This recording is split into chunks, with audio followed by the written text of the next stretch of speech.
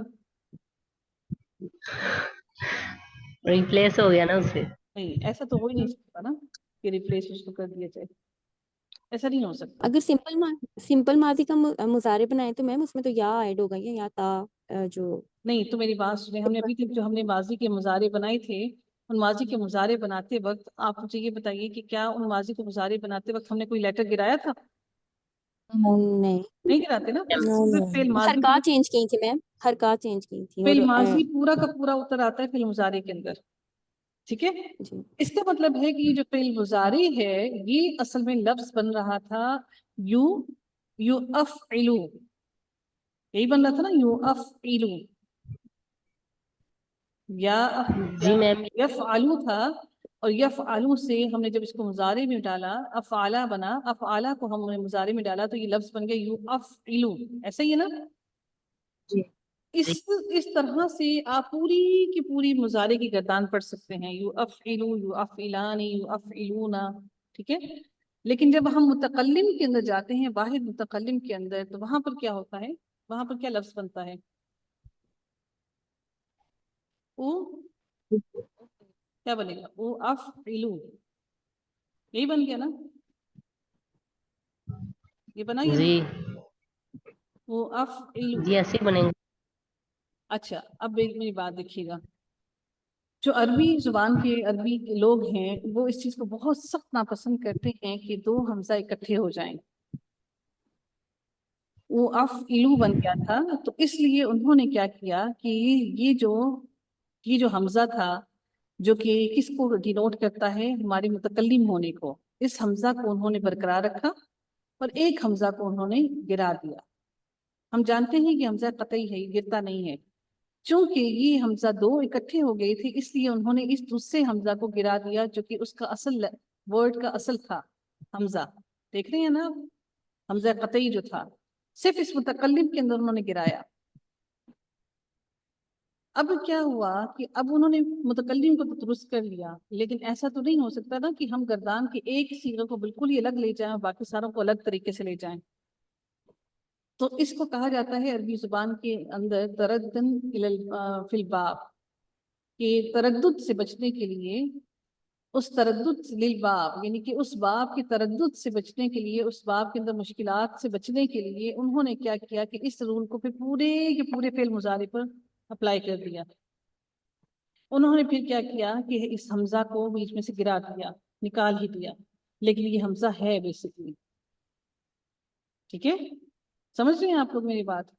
جو کل آپ لوگوں نے سوال کیا تھا نا ایک فعل امر کے بارے میں کہ وہاں پر زیر کیوں آئی ہے، وہاں پر زبر کیوں آئی ہے، زیر کیوں نہیں آئی ہے، اس کی ہم اس سے سمجھیں گے کہ وہ یہی وجہ تھی کہ اس کے اوپر زبر کیوں آئی ہے، زیر کیوں نہیں آئی، ٹھیک ہے؟ تو اس وجہ سے پھر انہوں نے پورا کا پورا فعل ماضی کی فعل مضارع کی گردان کے اندر پھر صرف اور صرف یا لگتا کیا، اور یہ حمزہ جو ہے اس کا اصل جو حمزہ قطعی تھا اس کو گرا دیا گیا، صرف اور صرف اس متکلم کے صیغے کی وجہ سے، واحد متکلم کے صیغے کی وجہ سے۔ آپ سمجھیں میری بات؟